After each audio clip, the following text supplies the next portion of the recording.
꿈꾸며 카지노로 향합니다. 그리고 자신에게 행운의 여신이 미소 짓고 있다고 생각하죠.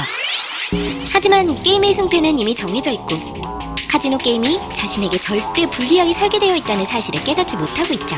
단, 카지노의 시스템을 잘 이해하며 카지노의 시스템에 도전해 승리를 쟁취하는 사람은 예전부터 존재해왔습니다. 그리고 앞으로도 계속 나타날 것이죠. 그들이 승리하는 방법은 지능, 경험, 단순한 행운 혹은 완벽한 속임수 등 모두 제각각입니다. 다만 그들에게도 한 가지 공통점이 있죠. 바로 카지노에서 이긴 사람이라는 것입니다. 곤잘로 가르시아 펠라유는 스페인 출신으로 원래 직업은 레코드 제작 사업이었지만 사업은 잘 풀리지 않았습니다. 결국 하던 일을 그만두고 자신이 하고 싶은 일을 하기로 마음먹는데요. 펠라유가 새로 시작한 일은 카지노의 룰렛 게임으로 룰렛을 시작하고 나서 펠라유는 세계 최초로 룰렛 게임으로 수백만 달러를 번 남자가 되었습니다. 펠라유는 룰렛 원판의 경사가 일정하지 않을 경우 일정 범위 안의 숫자에만 칩을 거는 독자적인 이론을 고안해내는데요. 그 후 스페인에 있는 모든 카지노를 돌면서 룰렛을 하고 1000번에 걸친 실험 후 그 결과를 모두 자세하게 기록하였습니다. 그리고 그 결과를 컴퓨터 프로그램으로 분석해 자신의 이론의 정확도를 검증하였는데요. 이 실험에서 펠라유는 모든 룰렛 테이블에서 일정 숫자가 15%의 확률로 반복해서 나온다는 걸 알아냈습니다. 물론 룰렛 테이블마다 나오는 15%의 확률의 숫자는 모두 다릅니다. 그래서 모든 테이블마다 나오는 숫자를 매번 통계로 분석했고 그 과정에서 돈도 많이 써야 했죠. 펠라유는 이 실험으로 얻은 수치를 바탕으로 나올 확률이 높은 숫자를 수집하였고 그 후 다시 카지노를 향했습니다. 그렇게 자신의 이론을 이용해 카지노 룰렛 게임으로 150만 달러를 따게 되지만 동시에 지역 카지노의 블랙리스트에 올라 입장을 거부당하고 말죠. 더불어 스페인 전국의 대형 카지노에서도 펠라유를 출입금지 블랙리스트로 올리지만 대형 카지노를 상대로 소송을 걸어 재판에 승소하게 됩니다. 황금팔의 사나이라고 불리는 남자 로릭조는 주사위 게임으로 명성을 펼친 플레이어입니다. 주사위를 던지면 자신이 원하는 숫자를 나오게 할 수 있죠. 대학생 때 로릭조는 처음으로 주사위 게임의 룰을 배웠고 그때 그는 주사위 게임에 필요한 숫자 조합을 만들어내는 무언가의 시스템이 분명 존재할 것이라고 믿었습니다. 그 후 로릭조는 몇 년에 걸쳐 주사위 던지기 훈련을 거듭합니다.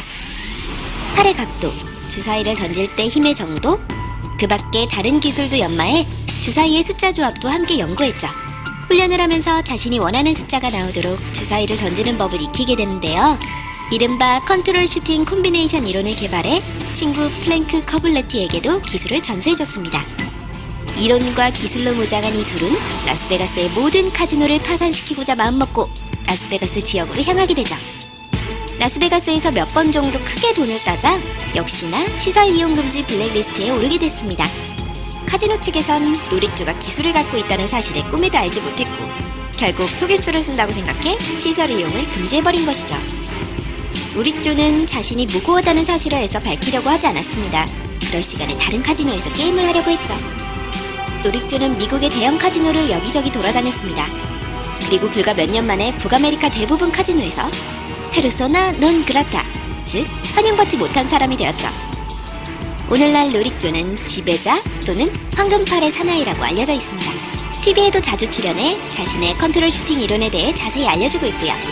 그리고 여가 시간은 개인을 대상으로 1대1 코칭을 하기도 합니다.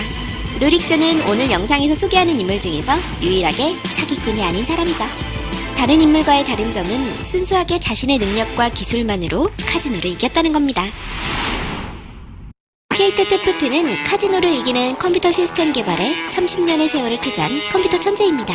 1970년 테프트는 아들과 함께 허리벨트에 부착하는 블랙잭 전용 카드 카운팅 컴퓨터를 개발했습니다. 당시 이 컴퓨터를 조지라고 불렀고요. 하지만 아쉽게도 조지는 아직 미완성 단계였습니다. 특수 제작한 구두에 4개의 스위치를 장착해서 조작해야 하는 꽤나 사용하기 불편한 물건이었죠.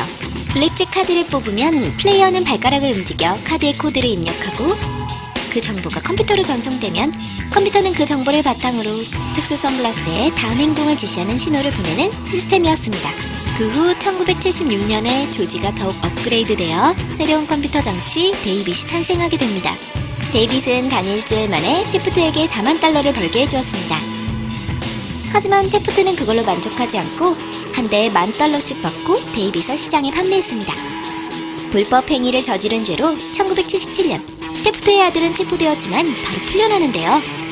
심증은 있지만 물증이 없었기 때문이죠.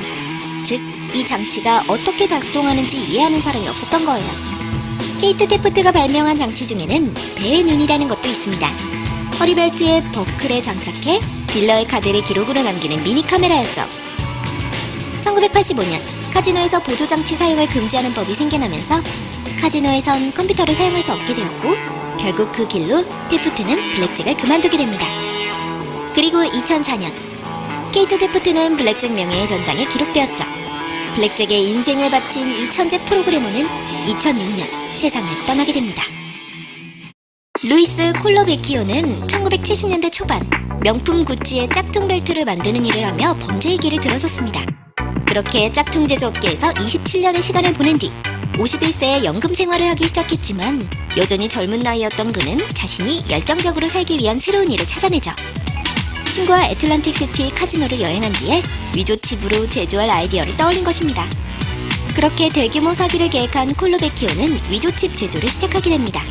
위조칩을 어느 정도 만들고 난 뒤 일주일에 2번씩 카지노를 방문했고 콜로베키오는 엄청난 페이스로 수백만 달러를 따게 되지만 그걸로 만족하지 못한 그는 조금 더 나아가 슬롯 머신용 코인을 만들기 시작했고 그렇게 이 사기꾼은 더더욱 많은 돈을 벌어들였습니다. 다만 코인 제조는 쉬운 일이 아니었습니다.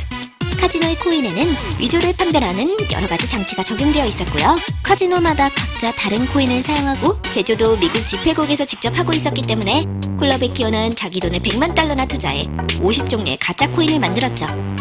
그렇게 대담한 범죄를 저지르면서도 매우 용의주도한 인물이기도 한 콜로베키오는 카지노에서 한 번에 20만 달러 이상을 따지 않았습니다. 4년 동안 범죄 행위를 한 끝에 1998년 콜로베키오는 결국 애틀란틱 시티 카지노에서 체포를 당합니다. 에드워드 소프는 카드 계산 시스템의 아버지라고 불립니다. 물리학 석사와 수학 박사를 딴 교수였고 평균 이상의 지능을 가진 비범한 인물이었죠.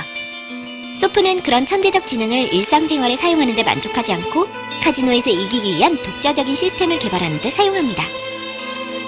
1960년대 성인이 돼 처음으로 라스베가스 카지노에 들른 소프는 카지노 게임에 흥미를 갖게 되죠. 카지노 게임에서 이기기 위한 수학적 방법이 존재할 거라 생각한 것인데요. 그는 블랙잭 게임에서 이기기 위한 전략을 생각했고 그 전략을 사용했습니다. 오늘날 소프의 이론은 주식 투자가들 사이에서도 이용되고 있습니다. 게다가 이론의 창시자인 에드워드 소프 본인도 주식시장에서 자신의 이론을 이용해 몇 년 만에 억만장자가 되었죠.